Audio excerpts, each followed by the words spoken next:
दोस्तों नमस्कार, एक बार फिर से स्वागत है आपके अपने यूट्यूब चैनल गुरुजी एग्जाम सेंटर पर। स्टार्ट करते हैं। यहाँ पर आपका प्रश्न दिया गया है कि यह आम पका है और वह कच्चा है।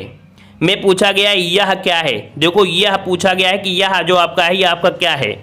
तो यह जो आपका क्या है, तो ये जो आपका है भाई ये आपका सर्वनाम है। ठीक है, क्या है आपका, तो सर्वनाम है। तो ऑप्शन राइट आपका कौन सा हो जाएगा, यहाँ पर आपका ए नंबर हो जाएगा। ये आपका क्या है, आपका सर्वनाम हो जाएगा। ठीक है, और अगले प्रश्न को आते हैं। प्रश्न आपसे अगला है कि जैसा शब्द निम्नलिखित में से क्या है। जैसा, तो भाई हमने आपको सर्वनाम में बताया था संबंधवाचक, संबंध बताया था ना। संबंध में जैसा आपका जैसा, जो, जैसा, वैसा, जिसको, ऐसे शब्द होते हैं ना। तो ये आपके संबंध जो कि आपके किस में होते हैं, तो आपके सर्वनाम में होते हैं। राइट आंसर आपका बी हो जाएगा। जैसा शब्द आपका क्या है, ये आपका सर्वनाम है। अगला प्रश्न आपका दिया गया है, निम्नलिखित में से कौन सा संदिग्ध भूतकाल का उदाहरण है। और भाई संदिग्ध है तो आपको बिल्कुल साफ नजर आएगा कि संदिग्ध आपके किस वाले ऑप्शन में है।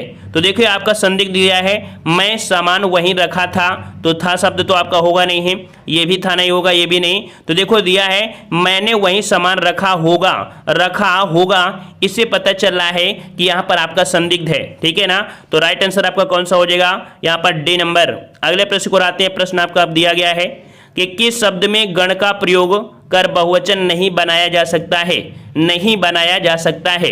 तो यहाँ पर 2-3 पॉइंट आपको समझने वाली बात है, क्योंकि यहाँ पर जैसे आपका दिया है भक्त, भक्तगण दिया है, कहीं ना कहीं से हम सही कर देंगे। नेता, नेता हमेशा कह सकते हैं चाहे एक वचन में प्रयोग करो या बहुवचन में कर सकते हैं। ठीक है, एक वचन में या बहुवचन में कर सकते हैं। शिक्षक वृंद का प्रयोग करते हैं। ठीक है, लेकिन इस ऑप्शन के अनुसार ये कह सकते हैं, इस प्रश्न के अनुसार जो सही किया जाएगा कौन सा, ऑप्शन डी सही किया जाएगा, देवी।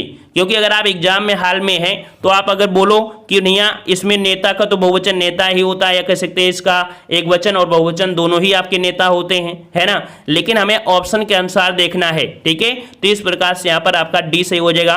और अगला प्रश्न आपका है कि ठीक समय पर आ जाना में कौन सा कारक है। ठीक समय पर आ जाना, तो भाई ठीक समय पर शब्द आपका दिया है ना, और पर शब्द ऑप्शन में देखिए कि किस में आपको मिलता है, ये कारक चिन्ह है। तो कारक में आपका जो अधिकरण कारक होता है, अधिकरण में, मैं पर, अधिकरण में, मैं पर, ऑप्शन आपका यहाँ पर डी हो जाएगा। यहाँ पर आपका पर शब्द मिलता है, तो कारक कौन सा हो जाएगा, आपका अधिकरण। अगला प्रश्न है कि निम्नलिखित में से कौन सा शब्द उभयलिंगी है। कौन सा शब्द उभयलिंगी है। उभयलिंग मतलब होता है जिसका प्रयोग हम लोग स्त्रीलिंग और पुल्लिंग दोनों में करें। तो आप देख सकते हैं यहाँ पर आपका दिया गया है कौन सा, डॉक्टर, विद्वान, अभिनेत्री, गायक और आपका नर्तकी। तो यहाँ से साफ साफ समझ में आ रहा है जो डॉक्टर है, तो डॉक्टर जो आपका कह सकते हैं इसका प्रयोग उभयलिंग में करते हैं, अर्थात स्त्रीलिंग और पुल्लिंग दोनों में ही करते हैं। क्योंकि डॉक्टर अगर पूछा गया है तो ये नहीं कहेगा कि ये डॉक्टर कौन सा है, वो डॉक्टर कौन सा है। ठीक है, जब बात आती है तब की बात अलग होती है, लेकिन नॉर्मल से अगर किसी साइज में किया जाए कि ये डॉक्टर है तो डॉक्टर के एक प्रकार से देखा जाए तो डॉक्टर ही बोलेंगे ना। तो इस प्रकार से आपका ए हो जाएगा। अगला है कि निम्नलिखित में से दंत ध्वनि है। दंत ध्वनि आपसे पूछा है, और दंत ध्वनि की हमने आपको बताया था कि सिंपल सी बात होता है कि जब वर्ड को बोलो तो आपकी जो आपकी जीभ और दांत है उनका स्पर्श होता है। तो यहाँ पर देख सकते हैं का वर्ग तो होगा नहीं, छा भी नहीं होगा, पा भी नहीं होगा। तो यहाँ पर राइट हो जाएगा कौन सा, आपका सी नंबर, ता। जब ता बोलेंगे ता, तो आपके देखो जीभ और दांत स्पर्श करने हैं, ता, था, दा, धा। देखो जीभ और दांत स्पर्श कर रहे हैं ना, ऑप्शन आपके यहाँ पर सी हो जाएगा। अगला प्रश्न आपका दिया गया है कि निम्नलिखित में से कौन सा वर्ड घोष है। घोष आपका दिया गया है, हमने आपको बताया था घोष और आपके अघोष क्या होते हैं, घोष और दूसरा आपका होता है अघोष। तो अघोष जो आपके होते हैं किसी भी वर्ग के पहले और दूसरे वर्ण होते हैं, और घोष या इसे हम लोग सघोष भी बोलते हैं। ठीक है, इसे घोष या सघोष बोलते हैं। ये आपकी किसी भी वर्ग में तीसरा, चौथा और पांचवा वर्ड होते हैं। तो यहाँ पर घोष पूछा है, घोष पूछा है, तो इसके अकॉर्डिंग आप देख सकते हैं कि जवाब आपका कौन सा बनेगा, यहाँ पर आपका कौन सा, द नंबर। क्योंकि दा किस में आता है, ता, था, दा, अर्थात दा किस में आया, तीसरे नंबर पे आया। इस कारण से ऑप्शन राइट आपके यहाँ पर सी हो जाएगा। अगला प्रश्न आपका दिया है कि पश्चिमी हिंदी की सर्वाधिक प्रमुख बोली निम्नलिखित में से कौन सी है। देखो पश्चिमी हिंदी की सर्वाधिक प्रमुख बोली, तो सर्वाधिक प्रमुख बोली की बात किया है तो बोली आपकी कौन सी हो जाएगी यहाँ पर आपकी खड़ी बोली। वैसे आप देखा जाए कि आपकी जो पश्चिमी हिंदी है, पश्चिमी हिंदी में 5 बोलियां होती हैं, उन 5 बोलियों में आपकी ब्रजभाषा भी है, लेकिन यहाँ पर कह सकते हैं सर्वाधिक बोली की बात किया है तो खड़ी बोली काफ़ी क्षेत्रों में बोली जाती है। वहीं पर ब्रजभाषा ये आपके साहित्यिक रूप में काफ़ी प्रयोग की जाती है ना। लेकिन यहाँ पर जवाब क्या लगाएंगे, बी नंबर खड़ी बोली लगाएंगे। अगला प्रश्न आपका है भिन्नार्थक शब्द का चयन करना है। यहाँ पर देख लीजिए कौन सा आपका ऑप्शन भिन्न है इन चारों ऑप्शन में। तो पावक यहाँ पर देखो आग हो गया, अनल आग हो गया, कृष्ण आपका आग हो गया। लेकिन यहाँ पर जो आपका अनिल है, अनिल आपका जो होता है हवा या कह सकते हैं वायु होता है, ठीक है। तो इस कारण से तीनों आपके आग हैं, लेकिन बी वाला जो आपका हवा है, इस कारण से ऑप्शन आपका बी या आपका भिन्नार्थक हो जाएगा। अगला प्रश्न आपका है अन्वेषण का शुद्ध संधि विच्छेद बताइए। अन्वेषण, और अन्वेषण में हमने आपको 2-3 पॉइंट ये बताया था, क्या बताया था, एक ट्रिक बताया था कि आपका अगर या हो या वा हो या आपका कह सकते हैं रा हो, इनमें से अगर आपका आधा शब्द कोई लगा हुआ है वो आपका हमेशा यण संधि होती है, यण संधि। तो ये तो पता चल गया है कि इसमें आपका यण संधि है। देखो आधा अक्षर आपका ण में है तो यहाँ पर देखो आधा अक्षर आपको दिख रहा है ना, वा के साथ आधा ना है। तो याद रखिए कभी भी ऐसी अगर स्थिति आए कि वा या के साथ अगर आपका आधा शब्द है तो आपका यण संधि होती है, ठीक है। अब इसे हम तोड़ना चाह रहे हैं और अगर आप इसे तोड़ेंगे तो आपका जवाब क्या बनेगा, अनुधान एषण बनेगा। ऑप्शन आपका यहाँ पर डी हो जाएगा, अनुधान एषण, यह आपकी यण संधि है। अगला प्रश्न आपका दिया गया है कि दिए गए विकल्पों में से सही का चयन करना है, रिक्त स्थान पूर्ण कीजिए। कह रहे परभृत का पर्याय, परभृत का पर्याय आपका कह सकते हैं कि आपका कोकिल या कोयल होता है, कोकिल या कोयल होता है। तो यहाँ पर आप देख सकते हैं कोयल तो कहने दिया है, कहीं ना कहीं कह सकते हैं कि मिसप्रिंट हो गया। यहाँ पर आपका ये जो बड़ा ला है, बड़ा ला नहीं होना चाहिए था, ठीक है, बड़ा ला आपका नहीं होना चाहिए था। यहाँ पर ये मात्रा आपकी एक्स्ट्रा लग गई है, यहाँ पर सिर्फ कोयल ही होना चाहिए था। तो इसके अनुसार से आप क्या लगाएंगे, बी आप लगा सकते हैं। यहाँ पर मात्रा का दिक्कत हुई है, बस क्यों मतलब मिसप्रिंट हो चुकी है इस वजह से, ठीक है। तो कोयल होता है, याद रखिए कोकिल कोयल ये आपका होता है परभृत का पर्याय। अगला प्रश्न आपका है कि निम्नलिखित में से तत्सम शब्द है, तत्सम शब्द आपसे पूछा है और तत्सम शब्द आपका यहाँ पर जो आपका हो जाएगा वो आपका ए नंबर आपका अधिवेशन हो जाएगा। क्या हो जाएगा, अधिवेशन हो जाएगा। अगला प्रश्न आपका है कि निम्नलिखित में से कौन सा वाक्य शुद्ध है, कौन सा वाक्य शुद्ध है, कौन सा वाक्य शुद्ध है। तो देखेंगे यहाँ पर कह रहा है उसके पास उस समय केवल 4 भैंसें मात्र थी। तो भाई मात्र शब्द लगाने की जरूरत नहीं है क्योंकि 4 लगा है। अब यहाँ भी 4 मात्र है तो ये भी गलत हो जाएगा, यहाँ पर 4 है मात्र है तो ये भी गलत हो गया। तो ऑप्शन कौन सा होगा आपका यहाँ पर, बी वाला से हो जाएगा। अब इसे पढ़िए, उसके पास उस समय केवल 4 भैंसें थी, तो यहाँ पर राइट आंसर कौन सा बनेगा, यहाँ पर बी आपका सही हो जाएगा। क्लियर हुआ। चलिए अगला है कि रुग्ण का विलोम शब्द क्या है। रुग्ण, रुग्ण मतलब कह सकते हैं रोगी, है ना, रुग्ण मतलब रोगी, और रोगी का विलोम आपके क्या हो जाएगा, स्वस्थ हो जाएगा। ऑप्शन यहाँ पर बी बनेगा, स्वस्थ हो जाएगा। अगला प्रश्न आपका है कि पर्वत की तलहटी, इस वाक्य के लिए उपयुक्त एक शब्द बताइए। जो पर्वत की तलहटी होती है, पर्वत की तलहटी होती है उसे हम लोग क्या बोलते हैं, उसे हम लोग क्या बोलते हैं, उपत्यका बोलते हैं। याद रखिए उसे बोलते हैं उपत्यका बोलते हैं। तो ऑप्शन राइट आपका यहाँ पर डी हो जाएगा, उपत्यका। अगला प्रश्न आपका है कि ला प्रत्यय है, ला प्रत्यय है। तो इसको समझने के लिए थोड़ा सा आपके यहाँ पर जो दिमाग है पूरा लगाइएगा कि ला प्रत्यय का अर्थ क्या होता है, मतलब ला का अर्थ क्या होता है। सबसे पहली बात आती है ला का अर्थ। तो ला का अर्थ होता है कह सकते हैं आगे या पीछे, ठीक है। अब यहाँ पर कह सकते हैं जो आपका दिया है कर्ताकार की, है ना, तो यहाँ पर कह सकते हैं कि हमने आपको कृदंत प्रत्यय बताया था। कृदंत प्रत्यय जो क्रिया के अंत में लगता है, और क्रिया यहाँ पर देखो कर्ता के द्वारा ही की जाएगी, तो कर्ता के द्वारा ही की जाएगी। तो इसके अकॉर्डिंग आपका कौन सा यहाँ पर हो जाएगा, आपका ए नंबर ला प्रत्यय आपका है इसमें, आपके इसमें, क्योंकि जो कृदंत होते हैं, कृदंत मतलब होता है क्रिया के अंत में लगने वाले आपके प्रत्यय। तो ठीक है ना, समझ गए होंगे। वैसे इतना आसान ये नहीं था, अब आप समझ में आए होंगे कि कृदंत प्रत्यय के अनुसार इसको सही किया गया है, क्योंकि जो करता है वही क्रिया करेगा, ठीक है। चलिए अगला प्रश्न आपका है कि असुरक्षित शब्द में कौन सा उपसर्ग है। असुरक्षित शब्द में कौन सा उपसर्ग है। तो यहाँ पर आप देख सकते हैं कि अगर इसे तोड़ेंगे तो आपका बनेगा आ धन सु धन रक्षित। यहाँ पर मूल शब्द निकलेगा रक्षित, और इसमें से 2 आपके उपसर्ग हैं, कौन कौन से, आ और आपका सु। इस कारण से राइट आंसर आपका कौन सा हो जाएगा, सी वाला, आ और सु, ये आपके यहाँ पर हो जाएंगे उपसर्ग। क्लियर हुआ ना। ये क्वेश्चन काफ़ी अच्छा है, काफ़ी लोग यहाँ पर गलती कर देते हैं, ठीक है। चलिए अगला प्रश्न है, भरपेट में समास बताना है। भरपेट में समास बताना है, और भरपेट तो यहाँ पर देखो पेट तो आपका है, लेकिन भर पेट, भर शब्द एक्स्ट्रा लगा दिया है ना, भर शब्द आपका एक्स्ट्रा लगा दिया है, अर्थात ये एक अव्यय को जोड़ दिया है, और जो अव्यय होता है वो आपका अव्ययी भाव होता है। ऑप्शन आपके यहाँ पर ये हो जाएगा अव्ययी भाव समास। अगला है कि बांझ क्या जाने प्रसव की पीड़ा का अर्थ। देखिए बांझ मतलब होता है जिस स्त्री के बच्चे नहीं होते हैं उसे बांझ बोलते हैं, ठीक है। तो यहाँ पर कह सकते हैं जब उनको बच्चे नहीं हुए हैं तो प्रसव का मतलब समझ ही नहीं सकते हैं, है ना, कि दर्द कितना होता है। तो वही चीज आपको दिया है कि बांझ क्या जाने प्रसव की पीड़ा, अर्थात यहाँ पर जिस पर बीतती है वही जानता है, ठीक है। कहा जाता है प्रसव के दौरान माता को इतना दर्द होता है कि किसी भी व्यक्ति की कम से कम 4-5 हड्डियां टूटने के बराबर दर्द होता है। समझ गए होंगे अब यहाँ पर कि बांझ क्या जाने प्रसव की पीड़ा। अगला प्रश्न आपका है कि आईना शब्द है, आईना शब्द जो आपका है ये कहाँ की लैंग्वेज है, कहाँ से लिया गया है। तो आईना शब्द जो आपका है वो फारसी से लिया गया है। ऑप्शन आपका ए हो जाएगा। अगला प्रश्न आपका है अनुचित लोकोक्ति का चयन कीजिए। अनुचित लोकोक्ति का चयन करना है।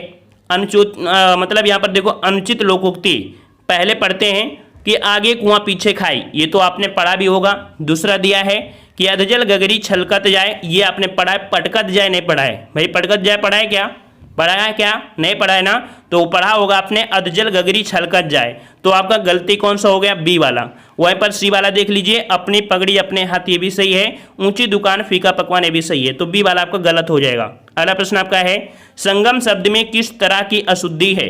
तो भाई यहाँ पर काफी लोग गलती ये कर देते हैं कि जो चंद की बिंदी होती है और इनमें दोनों में डिफरेंस रहता है, काफी लोग गड़बड़ कर देते हैं। तो याद रखिए यहाँ पर जो चंद की बिंदी होती है, चंद की बिंदी को हम लोग क्या बोलते हैं, अनुनासिक बोलते हैं।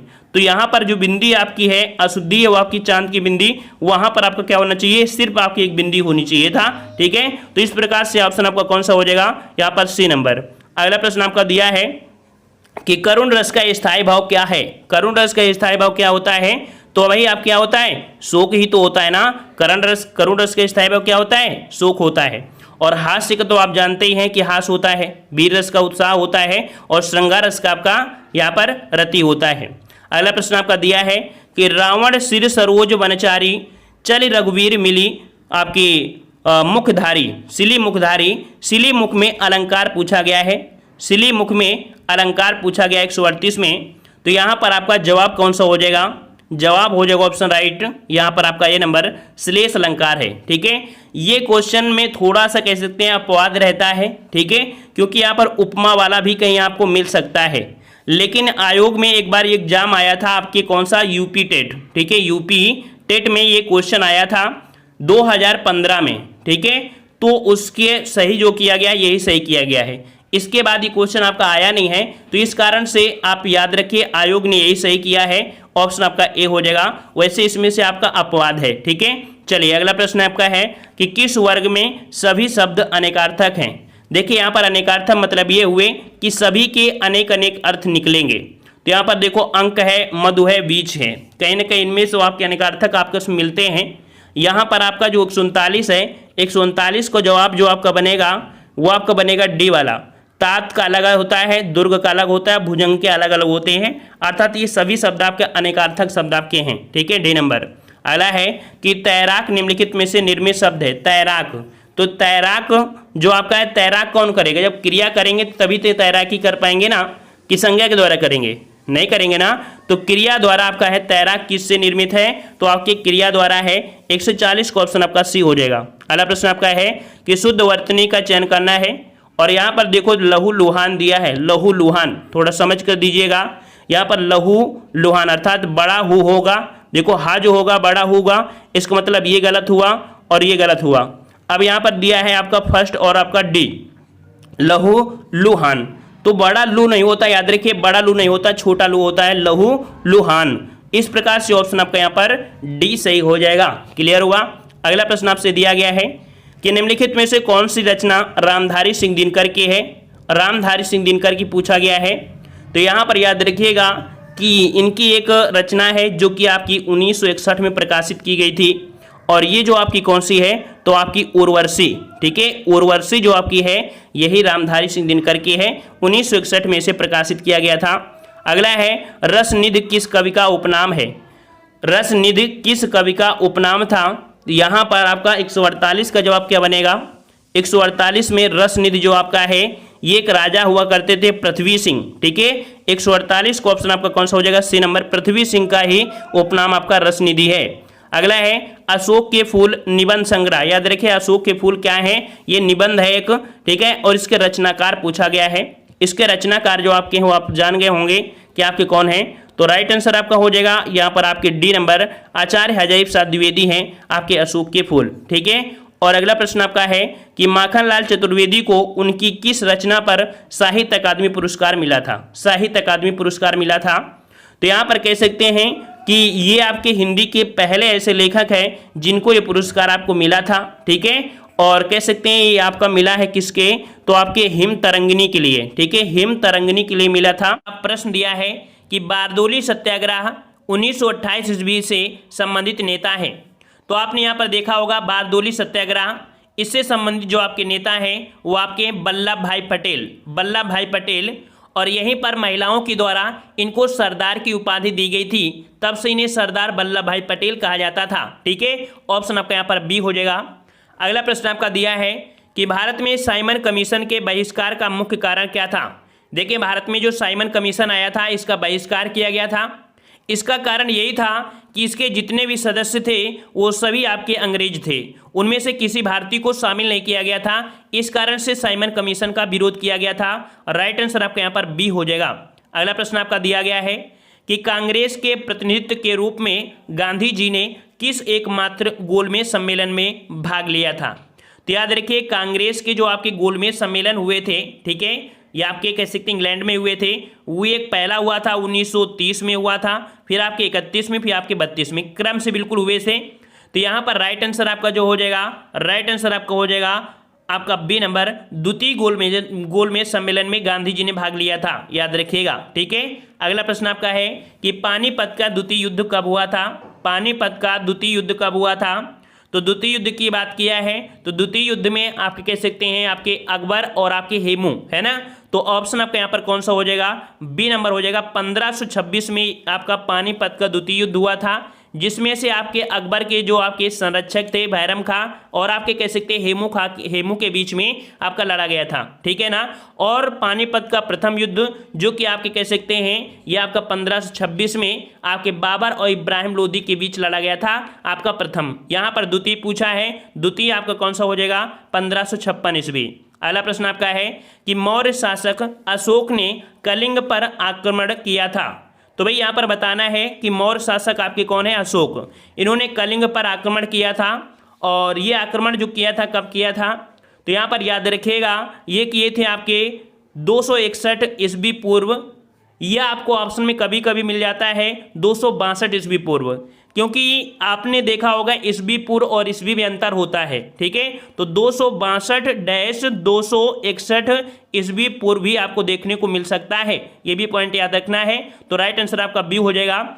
और इस युद्ध में कह सकते हैं इतना ज़्यादा रक्तपात हुआ था जिससे यहाँ पर अशोक विचलित हो गया और कहा था इसके बाद हम कभी युद्ध नहीं लड़ेंगे। ठीक है, तो राइट आंसर आपका बी हो जाएगा। अगला प्रश्न आपका है कि एलोरा के कैलाश मंदिर का निर्माण किसने करवाया था? एलोरा के कैलाश मंदिर का निर्माण किसने करवाया था? यहाँ पर 6 का जवाब हो जाएगा ऑप्शन राइट। यहाँ पर फर्स्ट नंबर कृष्ण प्रथम ने करवाया था। किसने? कृष्ण प्रथम ने करवाया था, ऑप्शन फर्स्ट हो जाएगा। अगला है कि गांधार कला किस काल में विकसित हुई? गांधार कला किस काल में विकसित हुई थी? तो याद रखिए ये कला जो आपकी विकसित हुई थी आपकी मैक्सिमम आपके कुषाण काल में। ठीक है, कुषाण काल में विकसित हुई थी। ऑप्शन राइट आपके यहाँ पर डी हो जाएगा, कुषाण काल। नेक्स्ट प्रश्न आपका है, यहाँ पर आपको मिलान करना है। ठीक है, मिलान करना है, देखते हैं यहाँ पर। तो देखिए यहाँ पर आपका हजारीबाग, हजारीबाग से क्या प्राप्त होता है? तो ये प्राप्त होता है आपका यहाँ पर अब्रक। वहीं पर आपका नवेली से प्राप्त होता है आपका यहाँ पर भूरा कोयला, और झरिया से प्राप्त होता है, झरिया से आपका प्राप्त होता है कोयला, और आपका राउरकेला से प्राप्त होता है आपका लोहा। तो इसके अनुसार से आप देख सकते हैं 4-3-1-2 ऑप्शन आपका यहाँ पर कौन सा हो जाएगा? आपका बी वाला सही हो जाएगा। अगला प्रश्न दिया है कि भारत के किस राज्य को चावल का कटोरा या राइस बाउल कहा जाता है? तो इस प्रश्न में बड़ा कन्फ्यूजन होता है। यहाँ पर 2 पॉइंट समझना है आपको। देखो चावल का कटोरा दिया है ना कि धान का कटोरा। अगर धान का कटोरा होता तो आप छत्तीसगढ़ को लगाते। ठीक है, धान का कटोरा होता तो आप छत्तीसगढ़ को लगाते। यहाँ पर पूछा है चावल का कटोरा, तो चावल का कटोरा आपके यहाँ पर आंध्र प्रदेश हो जाएगा। याद रखिएगा कि थोड़े थोड़े प्रश्न में आपका कह सकते गलती हो जाती है। जैसे चीनी का कटोरा, तो चीनी का कटोरा आपका यूपी को कहा जाता है। ठीक है, धान का कटोरा आपका छत्तीसगढ़ को, और चावल का कटोरा आपका होता है आंध्र प्रदेश होता है। क्लियर हुआ? चलिए अगला प्रश्न आपका है कि निम्नलिखित में से किसको सह्याद्री पर्वत भी कहा जाता है? सह्याद्री पर्वत, अभी ये क्वेश्चन आपके यूपीपीसीएस में भी क्वेश्चन पूछा गया था। तो यहाँ पर जवाब क्या हो जाएगा? सह्याद्री पर्वत जो आपका है ये आपका भारत है, और भारत का ये जो पश्चिमी घाट है, पश्चिमी घाट को ही हम लोग सह्याद्री पर्वतमाला कहा जाता है। तो ऑप्शन राइट आपका यहाँ पर कौन सा हो जाएगा? बी वाला आपका सही हो जाएगा, बी नंबर। क्लियर हुआ? बी वाला आपका सही हो जाएगा। अगला प्रश्न आपका है कि विश्व में सबसे विशाल मरुभूमि कौन सी है? विशाल मरुभूमि जो आपकी है वो आपकी कौन सी है? विशाल मरुभूमि कौन सी आपकी? तो ये जो आपकी है कौन सी? ऑप्शन आपका यहाँ पर ये हो जाएगा आपका सहारा। ठीक है, सहारा रेगिस्तान ये आपका सबसे बड़ा है। ठीक है, और अगला प्रश्न दिया है कि भारत में मुद्रास्फीति मापी जाती है। भारत में मुद्रास्फीति जो मापी जाती है वो किसके आधार पर मापी जाती है? मुद्रास्फीति, तो यहाँ पर कह सकते हैं मुद्रास्फीति जो आपकी होती है वो थोक मूल्य सूचकांक पर आधारित होती है। तो ऑप्शन आपका यहाँ पर कौन सा हो जाएगा? ये नंबर, थोक मूल्य सूचकांक पर आपकी मापी जाती है भारत में मुद्रास्फीति। ठीक है, और यहाँ पर आपका अगला प्रश्न दिया गया है कि अंत्योदय कार्यक्रम का उद्देश्य था। अंत्योदय कार्यक्रम आप देखा होगा कि गाँव में अंत्योदय कार्ड भी बने हुए हैं, अंत्योदय कार्ड भी बने हैं।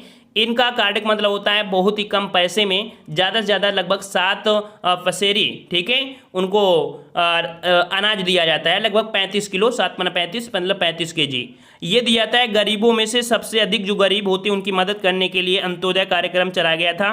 तो ऑप्शन आपका यहाँ पर कौन हो जाएगा? डी वाला। अगला प्रश्न आपका है कि बंद अर्थव्यवस्था से क्या समझते हैं? बंद अर्थव्यवस्था, तो भाई बंद अवस्था ये होता है कि किसी भी देश में, किसी देश को अगर बाहर से कोई वस्तु मंगाने की जरूरत ना पड़े और ना ही बेचने की जरूरत, अर्थात कह सकते हैं कि आयात और निर्यात पूर्णतः बंद हो जाए, तो ऐसी अर्थव्यवस्था को हम लोग बंद अर्थव्यवस्था कहते हैं। ठीक है, जैसे कि यहाँ पर लॉकडाउन हुआ, लॉकडाउन में कि देशों से आना जाना बंद हुआ था, माल भी देखा जाए तो कुछ समय के लिए बंद किया गया था। तो वही होता है कि जब बंद अर्थव्यवस्था होती है तो उसमें आयात निर्यात पूर्णतः बंद हो जाता है, इसे ही हम लोग बंद अर्थव्यवस्था कहते हैं। नेक्स्ट प्रश्न आपका है कि भारतीय संविधान के 73वें संशोधन का संबंध है। 73वें संशोधन का संबंध किससे है? तो यहाँ पर याद रखिए 73वां संशोधन जो आपका हुआ था इसमें से गांव के विकास के लिए ग्राम पंचायत का गठन किया, अर्थात यहाँ पर कह सकते हैं कि ग्राम पंचायती राज, या पर कह सकते हैं पंचायती राज से संबंधित है आपका 73वां संशोधन। ऑप्शन आपका यहाँ पर बी सही हो जाएगा। अगला प्रश्न आपका दिया है कि समग्र रूप से भारतीय संविधान जो लागू हुआ था कब हुआ था? तो देखो यहाँ पर दे दिया है समग्र रूप, और भाई समग्र रूप की बात किया है तो इसका मतलब जो आपका संविधान लागू हुआ था पूर्णतः वो आपके 26 जनवरी 1950 को लागू हुआ था। ऑप्शन आपका यहाँ पर ए हो जाएगा। अगर ये प्रश्न दिया जाता कि जो भारतीय संविधान कब अपनाया गया, कब अंगीकृत किया गया है ना, या बनकर तैयार हुआ था, तब आपका 26 नवंबर 1949 हो जाता, लेकिन यहाँ पर पूर्णता दे दिया है जो कि आपका 26 जनवरी 1950 हो जाएगा। ऑप्शन आपका ए हो जाएगा। अगला प्रश्न आपका है कि भारत का प्रधानमंत्री बनने के लिए अपेक्षित जो आपकी न्यूनतम आयु कितनी है? तो भाई प्रधानमंत्री अगर आपके सपने हैं तो भाई आपकी उम्र कितनी होनी चाहिए? तो आपकी 25 वर्ष, न्यूनतम कितनी होनी चाहिए? 25 वर्ष होनी चाहिए। तो ऑप्शन आपका यहाँ पर बी हो जाएगा, 25 वर्ष होना चाहिए भारत का प्रधानमंत्री। अब यहाँ पर एक अपवाद होता है छोटा सा, क्या कि अगर क्वेश्चन ये पूछ ले कि कोई व्यक्ति राज्यसभा से प्रधानमंत्री बना है तो उसके लिए उम्र क्या होनी चाहिए? तो उसके लिए भाई आपकी 30 वर्ष होनी चाहिए, क्योंकि वो राज्यसभा से बना है ना, तो राज्यसभा के जो आपकी न्यूनतम होती है वो आपकी 30 वर्ष होती है ना। अगर लोकसभा से मैक्सिमम देखा जाए, लोकसभा ही में मतदान होता है तो लोकसभा ही से बनता है, लेकिन ये क्वेश्चन बन जाता है कि अगर राज्यसभा से अगर कोई प्रधानमंत्री बनता है तब उम्र कितनी होनी चाहिए? तो भाई उसकी 30 होनी चाहिए। ये भी क्लियर आपको हुआ होगा। चलिए अगला प्रश्न आपका है कि उपन्यास आपका दिया है देवदास, तो भाई देवदास का जो लेखक है वो आपके कौन है? देवदास के लेखक को आपको कौन है? तो ये है आपके सी नंबर शरद चंद्र चट्टोपाध्याय। ऑप्शन आपका यहाँ पर सी हो जाएगा। अगला है हाइड्रोजन बम आधारित है। हाइड्रोजन बम जो आधारित है वो आपके किस पर? तो याद रखिए हाइड्रोजन बम आपका जो दिया है ये नाभिकीय संलयन पर आधारित है। किसके? नाभिकीय संलयन पर आधारित है। और अगर पूछा जाता कि यहाँ पर देखो हाइड्रोजन बम है और अगर परमाणु बम होता तो वो आपके नाभिकीय विखंडन में, आपने इंटर में और जो हाई स्कूल है वहाँ पर आप केमिस्ट्री पढ़े होंगे, तो वहाँ पर नाभिकीय विखंडन और नाभिकीय संलयन आपने पढ़ा था। तो नाभिकीय विखंडन में ऊर्जा होती है, लेकिन नाभिकीय संलयन जब परमाणु जुड़ते हैं तो उनमें और ज़्यादा ऊर्जा की जरूरत होती है। तो हाइड्रोजन बम जो आपके हैं वो आपके नाभिकीय संलयन पर आधारित आपके यहाँ पर कह सकते हैं, आपका ए आपका हो जाएगा। अगला है पौधों और जंतुओं के बीच की योजक कड़ी के रूप में जाना जाता है। देखिए पौधों और जंतुओं के बीच जो आपकी योजक कड़ी है तो उसके रूप में जो जाना जाता है वो आपका कौन, तो ये आपका होता है युग्लिना। ठीक है, कौन सा आपका है, युग्लिना है। ऑप्शन आपके यहाँ पर बी हो जाएगा। अगला प्रश्न आपका है कि विटामिन बी1 का अन्य नाम क्या है। विटामिन बी1 का अन्य नाम, तो भाई विटामिन बी1 का नाम क्या है, तो नाम क्या है, थायमिन। ठीक है, थायमिन है। ऑप्शन आपका यहाँ पर ये हो जाएगा थायमिन। अगला प्रश्न आपका है कि प्रकाश वोल्टी सेल के प्रयोग से सौर ऊर्जा का रूपांतरण करने के लिए निम्नलिखित में से किसका उत्पादन होता है। देख लीजिए भाई कि प्रकाश वोल्टी सेल के प्रयोग से सौर ऊर्जा का रूपांतरण, तो भाई सौर ऊर्जा का रूपांतरण करने के लिए किसका उत्पादन करेंगे, तो ये आपके जो उत्पादन होता है सौर ऊर्जा से जो आपको उत्पादन होता है या रूपांतरण होता है ये किसका होता है, तो आपका भी आपको क्या मिलती है, विद्युत ऊर्जा तो मिलेगी ना। देखो प्रकाश वोल्टी सेल है, वहाँ से सौर ऊर्जा मिल गई है, सौर ऊर्जा से आपको क्या मिले, विद्युत कन्वर्ट कर सकते हैं ना। तो ऑप्शन आपका कौन सा हो जाएगा यहाँ पर, आपका बी नंबर विद्युत ऊर्जा हो जाएगी। नेक्स्ट प्रश्न आपका दिया गया है, कह रहा है उत्तर प्रदेश में 1860 ईस्वी में निम्नलिखित में से किन दो संग्रहालयों को मिलाकर एक कर दिया गया था। देख लीजिए समय दिया है आपका 1860 में, यहाँ पर दो संग्रहालय थे, इनको मिलाकर एक कर दिया गया था। ये संग्रहालय जो आपके हैं वो आपके कौन, तो आपका एक है आपका कौन सा, इलाहाबाद, दूसरा आपका यहाँ पर लखनऊ। तो याद रखिए, जोड़ा याद रखिएगा, लखनऊ और आपका यहाँ पर जो आपका इलाहाबाद या कह सकते वर्तमान में जिसे प्रयागराज के नाम से जानते हैं। ठीक है, तो ऑप्शन आपका यहाँ पर ए हो जाएगा। अगला प्रश्न दिया है कि देवा शरीफ उत्तर प्रदेश में कहाँ स्थित है। देवा शरीफ का मेला लगता है, ठीक है, देवा शरीफ का मेला लगता है जो कि आप देख सकते हैं, ऑप्शन आपका बी हो जाएगा। कहाँ पर, तो आपके बाराबंकी में लगता है देवा शरीफ का मेला। ठीक है, और अगला प्रश्न दिया है कि भातखंडे संगीत संस्थान लखनऊ डीम्ड विश्वविद्यालय बना। देखो भातखंडे संगीत संस्थान है, ये लखनऊ डीम्ड विश्वविद्यालय बना था, कब बना था, तो याद रखिए यहाँ पर चारों ऑप्शन में ऑप्शन सही नहीं दिया गया है। वैसे एवरेज में आपको लगाना है क्योंकि सही ऑप्शन आपका होता है 2001। ठीक है, 2001 होता है, तो इसके अनुसार से ऑप्शन कौन लगाएंगे, आपका बी लगा देंगे। ठीक है ना, क्योंकि आपको एक ऑप्शन चुनना ही पड़ेगा, वैसे शुद्ध आपका होता है 2001। अगला प्रश्न आपका दिया है कि निम्नलिखित में से विविध शोध संस्थान, निम्नलिखित में से कौन सा शोध संस्थान आगरा में स्थित है। मतलब पूछा गया है ऐसा कौन सा शोध संस्थान है जो आपके आगरा में है, तो भाई आगरा में जो आपका है वो आपका कौन सा है, यहाँ पर जवाब देना है। तो आपका 26 का जवाब जो बनेगा आपका कौन सा बनेगा, राइट आंसर आपका हो जाएगा यहाँ पर आपका सी वाला कि area delivery research and defence institute, ये आपके आगरा में है। याद रखिए कहाँ पर है, आपके आगरा में है। वहीं पर अगर बात करें डिफेंस रिसर्च लेबोरेटरी, ये कहाँ पड़ता है, तो ये आपके दिल्ली में है। याद रखिए सेंट्रल बिल्डिंग रिसर्च, ये जो आपके कह सकते हैं उत्तराखंड में। ठीक है, उत्तराखंड में केंद्रीय भवन निर्माण वाला, ठीक है, ये आपके उत्तराखंड में है। और ड्रग जो आपका है वह कहाँ होता है, तो आपके लखनऊ में है। तो चारों ऑप्शन आपके क्लियर हो गए होंगे। अगला है एक्स रंग रूट चुना जाता है। एक्स रंग रूट चुना जाता है, तो भाई ये देख लीजिए आपके यहाँ पर कह सकते हैं कि जो सिपाही नया भर्ती होता है, जो सिपाही नया भर्ती होता है उसी के लिए करेंगे। तो वही जो स्टार्टिंग में होता है उसे हम लोग क्या बोलते हैं, कांस्टेबल ही तो बोलते हैं ना। तो कांस्टेबलों में से यहाँ पर चुना जाता है जो नया भर्ती होता है। ठीक है, ऑप्शन आपका यहाँ पर ये हो जाएगा। अगला प्रश्न दिया है कि निम्नलिखित में से महिलाओं के लिए पुलिस में साहस व चुनौती वाला पद कौन सा है। देख लीजिए महिलाओं के लिए जो पुलिस में साहस और चुनौती वाला जो पद है वो आपका पद कौन सा है, तो यहाँ पर आपका जो होता है कांस्टेबल। ठीक है, कौन सा होता है, तो कांस्टेबल का होता है। ऑप्शन आपका यहाँ पर ए हो जाएगा। नेक्स्ट प्रश्न आपका है निर्धन व अशक्त नागरिकों के लिए मुक्त विधिक सहायता संविधान के किस अनुच्छेद में उपबंधित है। तो याद रखिए आपने पढ़ा होगा समान, है ना, समान वेतन, उसी वाले पार्ट में जो आपका है कौन सा पार्ट, जो आपका फर्स्ट वाला पार्ट, अर्थात अनुच्छेद 39 के का में ये आपका दिया गया है। ठीक है, और बी वाले में समान वेतन आपका दिया गया था।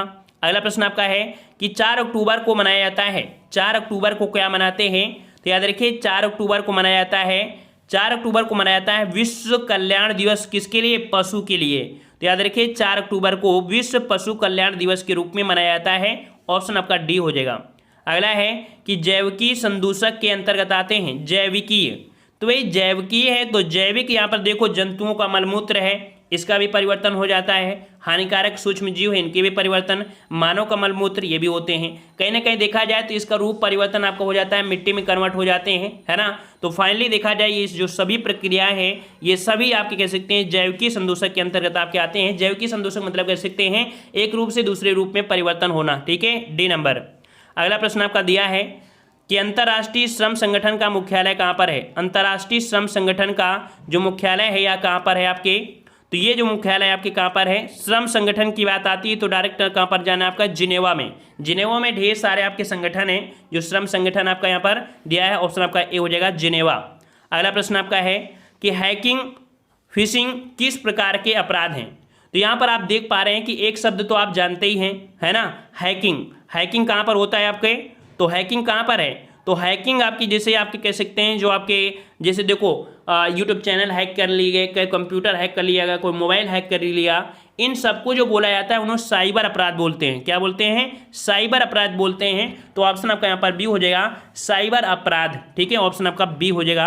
अगला है कि भारत का एकमात्र राज्य जहाँ जीएसटी लागू नहीं है। तो भाई जीएसटी लागू नहीं है तो आपने देखा था कि जब 370 आपका यहाँ पर खत्म हुआ तो आपका यहाँ पर जम्मू कश्मीर भी आपके भारत में विलय हो गया। तो इस कारण से कह सकते हैं आप जीएसटी तो आपको सब जगह देखने को मिलती है, तो ऑप्शन में भी दे दिया गया इनमें से कोई नहीं। तो राइट आंसर आपका कौन सा हो जाएगा? डी वाला। अगला प्रश्न आपका है कि आरबीआई के किस अधिनियम की किस धारा के तहत विमुद्रीकरण कि भारत में 8 नवंबर 2000 घोषणा हुई? सिंपल सी बात पूछा गया है कि भारत में जो आपका विमुद्रीकरण किया गया था 8 नवंबर 2016 को, वो किस धारा के तहत आपका किया गया था? तो ये जो आपका किया गया था किस धारा के तहत? तो ये धारा आपकी है जो 26 का सेकेंड। ऑप्शन आपका यहाँ पर कौन सा बनेगा? सी वाला। 26 के सेकेंड के तहत भारत में विमुद्रीकरण आपका किया गया था 8 नवंबर 2016 को। 35 का ऑप्शन आपका यहाँ पर सी हो जाएगा। इस प्रश्न आपका है कि मुख्य सोशल नेटवर्किंग वेबसाइट लिंक्डइन किस वर्ष स्थापित हुई? आप देखते हैं कि कोई ना कोई वेबसाइट एक दूसरे से लिंक कर देते हैं, है ना। तो इसकी जो आपकी शुरुआत हुई थी, ये कह सकते हैं स्थापना हुई थी, ये स्थापित हुई थी, ये हुई थी आपके 28 दिसंबर 2002 को। 28 दिसंबर 2002 को हुई थी। ये इसकी स्थापना कहाँ पर हुई थी? तो एक जगह पड़ती है आपकी सनीवेल। कहाँ पड़ती है? तो आपकी ये जगह है सनीवेल। और सनीवेल कहाँ पर है? तो ये पड़ता है आपके संयुक्त राज्य अमेरिका में। और इसका जो स्वामित्व करता है वो आपका माइक्रोसॉफ्ट के द्वारा किया जाता है। ठीक है, तो इस प्रकार से आपका यहाँ पर होगा सी नंबर। और अगला प्रश्न आपका दिया गया है कि उत्तर प्रदेश की राजधानी 1921 में कहाँ से कहाँ स्थानांतरित की गई थी? तो भाई देख सकते हैं यूपी की राजधानी 1921 ईस्वी में कहाँ से स्थानांतरित की गई थी। यहाँ पर आपका पहला प्रश्न दिया है कि सुभाष चंद्र बोस ने भारतीय राष्ट्रीय कांग्रेस से निकलने के बाद किस पार्टी की स्थापना की थी? तो यहाँ पर आपको पता होगा कि सुभाष चंद्र बोस और आपकी पट्टाभी सीतारमैया, इनके लिए चुनाव हुए थे जिसमें से पट्टाभी सीतारमैया हार गए थे। ठीक है, और आपके सुभाष चंद्र बोस यहाँ पर कैसे अध्यक्ष बन गए थे। लेकिन महात्मा गांधी को ये अच्छा नहीं लगा तो उन्होंने यहाँ पर थोड़ा सा कह सकते विरोध किया था। तो इससे क्या हुए, सुभाष चंद्र बोस ने अपने ही स्वेच्छा से अपने कांग्रेस के पद से उन्होंने हट गए थे, अध्यक्ष के पद से। और इसके बाद इन्होंने एक नए कह सकते हैं कि पार्टी की स्थापना की थी। ये आपकी कौन थी? तो राइट आंसर आपका हो जाएगा यहाँ पर C number, forward block. Option right आपका यहाँ पर सी हो जाएगा। और अगला प्रश्न आपका दिया है रामकृष्ण मिशन की स्थापना किसने की? रामकृष्ण, ये क्वेश्चन बहुत बार पूछा गया है। और रामकृष्ण मिशन की स्थापना किसने की थी? और राइट आंसर आपका हो जाएगा, ऑप्शन आपका यहाँ पर ए हो जाएगा, आपके स्वामी विवेकानंद ने। ऑप्शन आपका यहाँ पर ए सही हो जाएगा। अगला प्रश्न आपका दिया है कि चंगेज खां ने जलाउद्दीन का पीछा करते हुए किसके शासनकाल में भारत की सीमाओं पर आक्रमण किया था? तो देख सकते हैं चंगेज खां ने कह सकते हैं कि भारत की तरफ आया था, जलाउद्दीन का यहाँ पर कह सकते पीछा करते, या कभी कभी इसका नाम मिल जाता है मंगवर्नी। ठीक है, तो चंगेज खां जलाउद्दीन का पीछा या मंगवर्नी का पीछा करते हुए भारत तक आ गया था। उस समय भारत में जो शासन कर रहा था वो कौन? तो आपके यहाँ पर कह सकते हैं इल्तुतमिश। तो इल्तुतमिश ने आपके जलाउद्दीन को कह सकते हैं शरण नहीं दिया। और इससे कहीं ना कहीं देखा जाए तो भारत को एक बहुत ही कूटनीति से बचा लिया। अगर चंगेज खां अगर यहाँ पर आ जाता तो समझिए कि एक बार फिर भारत लूट सकता था, है ना। तो उस समय कौन थे? तो आपके इल्तुतमिश। ऑप्शन आपका बी हो जाएगा। अगला है भारतीय प्रतीक पर उत्कीर्ण सत्यमेव जयते लिया गया है। तो भाई सत्यमेव जयते के बारे में आपने बहुत बार पढ़ा होगा। तो सत्यमेव जयते जो आपका लिया गया है कहाँ से, तो ये आपके मुंडकोपनिषद से, ऑप्शन आपका डी हो जाएगा, मुंडकोपनिषद से, ऑप्शन डी। अगला प्रश्न आपका है कि जैमिनी राय ने कला के किस क्षेत्र में नाम कमाया है। जैमिनी राय, याद रखिए जैमिनी राय जो आपके हैं इन्होंने कला के क्षेत्र में, वो आपका कौन सा क्षेत्र है, तो जवाब हो जाएगा 5 का ऑप्शन आपका सी, चित्रकला के क्षेत्र में इन्होंने नाम कमाया है जैमिनी राय ने। ठीक है। अगला प्रश्न आपका है कि भारत की पहली बहुउद्देशीय परियोजना का निर्माण किस नदी पर हुआ था। देख लीजिए भारत की पहली बहुउद्देशीय नदी परियोजना कौन सी थी, तो याद रखिए ये जो आपकी ये सबसे पुरानी है आपकी दामोदर नदी परियोजना है, जो कि यहाँ पर देख सकते हैं ऑप्शन आपका बी हो जाएगा, दामोदर बहुउद्देशीय परियोजना। ठीक है, ये आपकी भारत की पहली बहुउद्देशीय परियोजना है, क्वेश्चन काफी बार पूछा गया है। और अगला प्रश्न आपका दिया है कि निम्नलिखित में से किस नदी को दक्षिण गंगा कहा जाता है। देखिए यहाँ पर दक्षिण गंगा दिया है, ना कि दक्षिण की गंगा। दोनों ही पॉइंट में आपको अंतर आपको मिल रहा होगा। यहाँ पर देखो एक पॉइंट हम आपको लिख रहे हैं दक्षिण की गंगा, दक्षिण की गंगा, तो की शब्द अगर लग जाएगा तो आपका कावेरी हो जाएगा। लेकिन दक्षिण गंगा है तो दक्षिण गंगा जो आपकी है ये गोदावरी को बोलते हैं, जिसे वृद्ध गंगा भी बोलते हैं। याद रखिए गोदावरी को दक्षिण गंगा या वृद्ध गंगा के नाम से जानते हैं। और ये दक्षिण भारत की सबसे लंबी नदी आपकी कौन सी है, तो गोदावरी है। याद रखिए ऑप्शन आपका यहाँ पर बी सही हो जाएगा। अगर यहाँ पर दक्षिण की गंगा होता तो की शब्द आपके कावेरी से होता है, तो आंसर आपका हो जाएगा। ठीक है, चलिए अगला प्रश्न आपका है नोटबंदी का उद्देश्य क्या होता है। देखिए भाई नोटबंदी होती है, ये क्यों होती है, तो नोटबंदी में देखो काले धन को अर्थव्यवस्था की मुख्य धारा में लाना, मतलब जो काला धन होता है उसको अर्थव्यवस्था की मुख्य धारा में लाना। ठीक है, नकली मुद्रा पर रोक लगाना, ये भी सही है, ये भी सही है। कि आतंकी गतिविधियों की फंडिंग पर रोक लगाना, ये भी सही है। अर्थात ये सभी आपकी कह सकती हैं स्थितियां होती हैं जिससे नोटबंदी आपकी लगाई जाती है। तो ऑप्शन राइट आपका यहाँ पर डी हो जाएगा।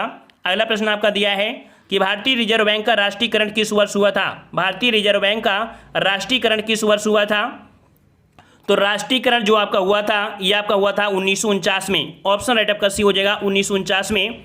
और इसकी स्थापना जो की गई थी वो आपका 1935 का जो आपका एक्ट आया था उसके तहत आपकी स्थापना की गई थी। यहाँ पर आपका राष्ट्रीयकरण है तो ऑप्शन राइट आपका सी हो जाएगा 1949 में। अगला प्रश्न आपका है कि भारत में निम्नलिखित में से कौन सा क्षेत्र सबसे अधिक कर का भुगतान करता है। देख लीजिए भारत का ये सबसे बड़ा क्षेत्र है जो सबसे अधिक कर मतलब टैक्स, ठीक है, अधिक कर जो आपका टैक्स होता है, टैक्स का जो भुगतान करता है वो आपका कौन करता है, तो राइट आंसर आपका हो जाएगा वर्तमान में। याद रखिएगा कि जो सेवा क्षेत्र है ये आपका भारत में आपका अधिक हो गया है, और जिस देश में सेवा क्षेत्र अधिक होता है कहीं ना कहीं वो आपका डेवलप होता है। बहुत पहले की बात है जब आपके भारत में कह सकते हैं कि आपके कृषि क्षेत्र का बोलबाला हुआ करता था। आपके 1951 में जो आपकी जीडीपी हुआ करती थी वो 54 कुछ हुआ करती थी आपके कह सकते हैं 1951 में। लेकिन वर्तमान में देखा जाए 2020 में तो आपके सेवा क्षेत्र लगभग आपके 54% के करीब पहुंच गया है। तो इस कारण से राइट आंसर आपका यहाँ पर डी हो जाएगा, सेवा क्षेत्र। अगला प्रश्न आपका दिया है कि विधानसभा एवं विधान परिषद के वर्ष में कम से कम कितने अधिवेशन होने अनिवार्य हैं। तो याद रखिए विधानसभा हो या विधान परिषद हो, इन दोनों में कह सकते हैं कोई भी हो तो कम से कम कितने अधिवेशन होना चाहिए। ये अधिवेशन कितने होने चाहिए, तो आपके यहाँ पर 2 अधिवेशन, मतलब कह सकते हैं एक साल में आपको कह सकते हो 2 अधिवेशन होना जरूरी है, 6 माह के अंतराल में होना जरूरी है। ऑप्शन आपका बी हो जाएगा। अगला प्रश्न आपका है कि राष्ट्रीय एकता परिषद अर्थात NIC का अध्यक्ष कौन है। राष्ट्रीय एकता परिषद का जो अध्यक्ष है वो आपका कौन होता है, तो याद रखिए वो भारत का प्रधानमंत्री होता है, राष्ट्रीय एकता परिषद का अध्यक्ष। ऑप्शन आपका यहाँ पर ए हो जाएगा। और अगला प्रश्न आपका दिया है कि राष्ट्रपति द्वारा राज्यसभा के सदस्यों के नामांकन का नियम किस देश के संविधान से लिया गया है। तो देख सकते हैं राष्ट्रपति द्वारा राज्यसभा के सदस्यों अर्थात राष्ट्रपति जो होते हैं वो 12 राज्यसभा के सदस्यों को कह सकते हैं कि 12 लोगों को राज्यसभा का सदस्य नियुक्त करते हैं। तो ये जो नियमावली नियुक्ति प्रक्रिया है कहाँ से ली गई है, ये प्रक्रिया जो आपकी है कहाँ से, तो राइट आंसर आपका बी हो जाएगा, आपके आयरलैंड से। ऑप्शन बी हो जाएगा। अगला प्रश्न आपका है कि संविधान की व्याख्या कौन करता है। संविधान की व्याख्या कौन करता है, तो संविधान की व्याख्या यहाँ पर जो ऑप्शन आपका सी है न्यायपालिका कौन करता है। भाई इतना अधिकार किसको दिया गया है, तो आपकी न्यायपालिका को दिया गया है। ऑप्शन आपका यहाँ पर सी हो जाएगा। ठीक है, अगला है पुस्तक द रोड अहेड का लेखक कौन है। पुस्तक से भी क्वेश्चन आपके बनते हैं, तो पुस्तक का नाम है द रोड अहेड के जो आपके लेखक है आपके कौन से हैं, तो यहाँ पर 15 का ऑप्शन राइट आपका हो जाएगा सी नंबर, या आपके बिल गेट्स हैं। कौन है आपके? 15 का ऑप्शन सी हो जाएगा। द रोड अहेड के लेखक आपके हैं बिल गेट्स, ऑप्शन आपके यहाँ पर सी हो जाएगा बिल गेट्स। सभी लोग जानते ही होंगे बिल गेट्स के बारे में। अगला है अंतर्राष्ट्रीय ओलंपिक समिति का मुख्यालय कहाँ पर है? बहुत ही आईएमपी क्वेश्चन आपका है। अंतर्राष्ट्रीय ओलंपिक समिति का मुख्यालय कहाँ पर है? मुख्यालय कहाँ पर है? तो ये है कहाँ पर? 16 का ऑप्शन आपका सी हो जाएगा, लोसाने में है। कहाँ पर है आपके? लोसाने में है, ऑप्शन आपके यहाँ पर सी हो जाएगा। अगला प्रश्न आपका है कि चेतना ऊतक के नाम से जाने जाने वाला ऊतक कौन सा है? चेतना ऊतक, तो भाई चेतना ऊतक के नाम से जो जाना जाता है यह आपका तंत्रिका है। देखो तंत्रिका जो आपकी बॉडी में है यही आपकी चेतना ऊतक के नाम से जानी जाती है। ठीक है, ऑप्शन आपका यहाँ पर कौन सा हो जाएगा? आपका ए हो जाएगा। अगला प्रश्न आपका दिया है कि शुद्ध जल का पीएच मान होता है कितना होता है? भाई शुद्ध जल की बात किया है और शुद्ध जल का जो पीएच मान होता है वो कितना होता है? याद रखिए शुद्ध जल का पीएच मान आपका कितना होता है? 7 होता है। कितना होता है? 7 होता है। याद रखिए ऑप्शन आपका यहाँ पर डी हो जाएगा 7। ठीक है, और अगले प्रश्न को बढ़ते हैं। प्रश्न आपसे अगला है कि प्रकाश वर्ष इकाई है, प्रकाश वर्ष इकाई है यह आपकी किसकी होती है? तो वे प्रकाश वर्ष होती है दूरी की इकाई। ठीक है, किसकी होती है प्रकाश वर्ष? तो दूरी की इकाई होती है। ऑप्शन राइट आपका यहाँ पर ये हो जाएगा, दूरी की आपकी इकाई होती है। अगला प्रश्न आपका है कि उत्तर प्रदेश में पैरा टूपर्स ट्रेनिंग स्कूल किस नगर में स्थित है? पैरा शूटर्स यहाँ पर कह सकते हैं। तो उत्तर प्रदेश में पैरा टूपर्स ट्रेनिंग स्कूल जो आपका है किस नगर में है? किस नगर में है? तो ये आपके आगरा में है। कहाँ पर है आपके? आगरा में है। ऑप्शन राइट आपका यहाँ पर ए हो जाएगा आगरा। अगला प्रश्न है कर्मा किस क्षेत्र का लोक नृत्य है? कर्मा किस क्षेत्र का लोक नृत्य है? तो कर्मा जो आपका है कह सकते हैं ये जो आपका है कह सकते हैं कि जो आपका क्षेत्र पड़ता है पूर्वांचल, वहां पर जो आपका कौन सा है? सोनभद्र। तो ऑप्शन राइट आपका कौन सा हो जाएगा? सोनभद्र क्षेत्र का लोक नृत्य हो जाएगा। ऑप्शन आपका यहाँ पर ए हो जाएगा। इस प्रश्न आपका है उत्तर प्रदेश की अर्थव्यवस्था के संदर्भ में निम्नलिखित कथनों में से कौन सा सही है? कौन सा सही है? तो पहला पॉइंट दिया है कि प्रति व्यक्ति राष्ट्रीय आय और प्रति व्यक्ति राज्य आय में निरंतर जो आपका कह सकते हैं यहाँ पर दिया गया है कि निरंतर जो अंतर जो आपका है, अंतर जो आपका निरंतर है वो क्या हो रहा है? बढ़ रहा है ना। तो पहला तो आपके यहाँ पर सही हो गया। अगला है संपूर्ण देश की तुलना में कुल कर्मियों में कृषकों का प्रतिशत उत्तर प्रदेश में अधिक है। ये भी पॉइंट आपका सही है। तो यहाँ पर तीसरा देखते हैं कि संपूर्ण देश की तुलना में प्रति 1 लाख जनसंख्या पर कारखानों की संख्या उत्तर प्रदेश में अधिक है। तो ये आपकी गलत हो जाएगा। तो यहाँ पर जवाब हो जाएगा आपका 1 और 2, जो कि ऑप्शन आपका कौन सा हो जाएगा? सी वाला आपका हो जाएगा। अगला प्रश्न आपका है उत्तर प्रदेश में योजना आयोग का गठन कब किया गया? उत्तर प्रदेश की बात किया है, उत्तर प्रदेश की बात किया है। उत्तर प्रदेश में योजना आयोग का जो गठन किया गया था ये किया गया था आपके 1971 में। ऑप्शन राइट आपका यहाँ पर ए हो जाएगा। अगला प्रश्न आपका दिया है उत्तर प्रदेश विधान परिषद में कुल 100 सदस्य हैं, बताइए इनके सदस्यों का कार्यकाल कितना निर्धारित है? देखिए यहाँ पर विधान परिषद है और विधान परिषद का जो कार्यकाल होता है वो आपका कितना होता है?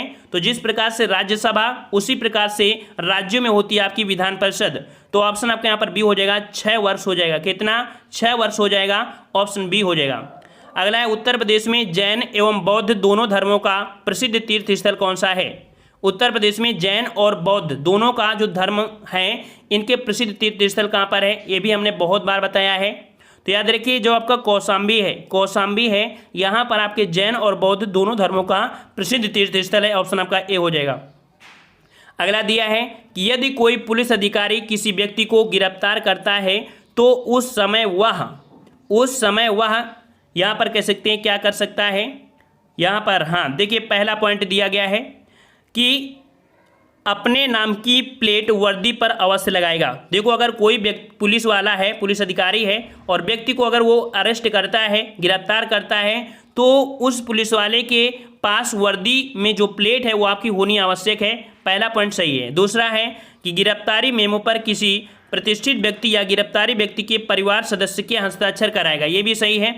तीसरा अभियुक्त को सूचित करेगा, उसे अधिकार है कि वह अपनी गिरफ्तारी की सूचना अपने संबंधी मित्र तक पहुंचाए, ये भी सही है। कह सकते हैं कि ये सभी पॉइंट आपके सही हैं। ऑप्शन आपके यहाँ पर 26 का हो जाएगा, डी नंबर। अगला प्रश्न आपका दिया है कि निम्नलिखित में से पुलिस अधिकारी पर लगाया जाने वाला कौन सा दंड बड़ा दंड नहीं है? देख लीजिए पुलिस अधिकारी पर लगाया गया सबसे बड़ा जो कह सकते हैं सबसे बड़ा दंड नहीं है, नहीं शब्द आपको दिया है तो ये छोटा मोटा दंड होता है। तो यहाँ पर ये कह सकते हैं कौन सा, तो प्रोन्नति को रोकना। देखो ये जो आपका होता है ये आपका बहुत बड़ा आपका दंड नहीं है, प्रोन्नति को रोकना ऑप्शन आपका यहाँ पर बी हो जाएगा। ठीक है, और देखो उनको हटा देना भाई तो दिक्कत है, सेवा से हटाना ये भी आपका दिक्कत है, पदोन्नत करने भी दिक्कत है, कहीं ना कहीं ये छोटा मोटा आपका यहाँ पर दंड होता है, ऑप्शन आपका बी हो जाएगा। अगला प्रश्न आपका दिया गया है कि यदि किसी पुलिस अधिकारी जिसके आचरण के विरुद्ध विभागीय जांच चल रही है उसे निलंबित कर दिया गया है अपने बचाव के लिए, वह देख लीजिए कोई पुलिस अधिकारी है और उसके आचरण के कारण उसके विरुद्ध विभागीय जांच चल रही है, ठीक है, और उसे निलंबित कर दिया गया है, अपने बचाव के लिए वो क्या करेगा, अपने बचाव के लिए क्या करेगा, तो यहाँ पर कह सकते हैं कि वो प्रतिवेदन प्रस्तुत करेगा। क्या करेगा, प्रतिवेदन प्रस्तुत करेगा। तो ऑप्शन आपका यहाँ पर बी हो जाएगा। ठीक है, बी आपका यहाँ पर से हो जाएगा। तो यहाँ पर चारों ऑप्शन ऐसे देख लेंगे तो आपको यहाँ पर क्लियर हो जाएगा। यहाँ पर याद रखिए प्रतिवेदन, कुछ प्रश्न आपको रट लेना है। ठीक है, ऑप्शन आपका यहाँ पर कौन सा हो जाएगा, तो आपका बी वाला आपका हो जाएगा। अगला दिया है कि WW के आविष्कारक व प्रवर्तक हैं, तो वही सिंपल सी बात है, बहुत बार पढ़े होंगे। WW के आविष्कारक व प्रवर्तक जो आपके हैं वो आपके कौन से, तो ये आपके टिम्बर्सली, ऑप्शन आपके यहाँ पर डी हो जाएगा, टिम्बर्सली, ऑप्शन डी। अगला है वायुमंडल का सबसे ऊपर का स्तर कौन सा है, वायुमंडल का सबसे ऊपरी स्तर कौन होता है, तो देखो हमने आपको बताया था वायुमंडल के 5 आपके कह सकते हैं लेयर होती हैं। पहला आपका क्षोभ मंडल, फिर दूसरा आपका होता है समताप मंडल, तीसरा होता है मध्य मंडल, चौथा आयन मंडल और पांचवा होता है बाह्य मंडल। और बाह्य मंडल को एक्सोस्फीयर बोलते हैं, एक्सोस्फीयर बोलते हैं। तो राइट आंसर आपका ए हो जाएगा एक्सोस्फीयर। ठीक है, ये आपका बाह्य मंडल है। और अगला प्रश्न आपका है कि पर्यावरण अध्ययन आवश्यक है, पर्यावरण अध्ययन आवश्यक है। तो पहला पॉइंट दिया है प्रदूषण रोकने के लिए, तो बिल्कुल बात सही है कि पर्यावरण अध्ययन करना है तो प्रदूषण को रोकना ही पड़ेगा। दूसरा प्राकृतिक आपदाओं से बचने के लिए, ये भी सही है। मानव की खुशहाली के लिए, अर्थात ये तीनों ही पॉइंट सही हैं। ये पर्यावरण अध्ययन आवश्यक है इन तीनों के कारण, अर्थात यहाँ पर राइट आंसर आपका डी हो जाएगा, उपयुक्त सभी के लिए पर्यावरण अध्ययन आवश्यक है। अगला प्रश्न आपका दिया है कि खाद्य श्रृंखला तंत्र में सही क्रम होता है। देख लीजिए यहाँ पर प्राथमिक उपभोक्ता, द्वितीय उपभोक्ता और तृतीय उपभोक्ता आपके दिए हैं। यहाँ पर सही जो आपकी श्रृंखला बनती है वो आपकी कौन सी, कह रहा है प्राथमिक उपभोक्ता, फिर द्वितीय उपभोक्ता, फिर कह रहा है उच्च उपभोक्ता। तो भाई उच्च उपभोक्ता तो आपने नहीं पढ़ा होगा, उच्च उपभोक्ता पढ़ा है क्या, नहीं पढ़ा है ना, आपने तृतीय उपभोक्ता पढ़ा होगा। तो भाई तृतीय उपभोक्ता यहाँ पर कौन सा मिला है, बी वाला। तो ये आपका हो जाएगा, देखो सबसे पहले आपका उत्पाद होता है, फिर प्राथमिक उपभोक्ता करता है, फिर आपका द्वितीय, फिर आपका तृतीय। सिंपल सी बात, मान लीजिए जैसे कोई घास हो गई तो घास को क्या खाता है, टिड्डा खा लेता है ना, टिड्डा खा लेता है, टिड्डे को मेढक खा लेता है, मेढक खा लेता है। फिर कह सकते हैं यहाँ पर कह सकते हैं मेढक को जैसे कि मान लीजिए आपका सांप हो गया, सांप खा लिया, सांप को मोर खा लेता है ना। तो इस प्रकार से कह सकते हैं ये उपभोक्ता आपकी होती हैं, ऑप्शन बी हो जाएगा। अगला प्रश्न आपका दिया है कि वियतनाम की राजधानी और मुद्रा का नाम बताइए। चलिए भाई ऐसे भी क्वेश्चन आपके वर्ल्ड ज्योग्राफी से होते हैं। तो वियतनाम की राजधानी और मुद्रा का नाम क्या है, मुद्रा का नाम क्या है, तो राइट आंसर आपका 33 का हो जाएगा। यहाँ पर ये नंबर याद रखिए, वियतनाम की राजधानी है आपकी हनोई और इसकी जो आपकी मुद्रा है उसे डोंग बोलते हैं। क्या बोलते हैं इसकी मुद्रा, डोंग बोलते हैं। तो इस प्रकार से ऑप्शन आपका फर्स्ट हो जाएगा।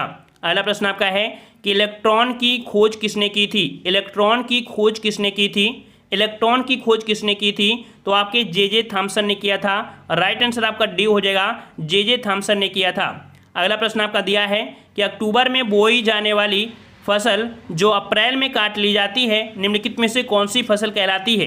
हमने आपको बताया था कि फसलें आपके भारत में मुख्यतः 3 प्रकार की होती हैं। एक आपकी होती है खरीफ की फसल, दूसरी रबी और तीसरी होती है जायद। खरीफ की फसल होती है लगभग आपकी जून जुलाई में बो दी जाती है, जुलाई अगस्त में बो दी जाती है, अक्टूबर नवंबर में काट ली जाती है, उसे खरीफ बोलते हैं।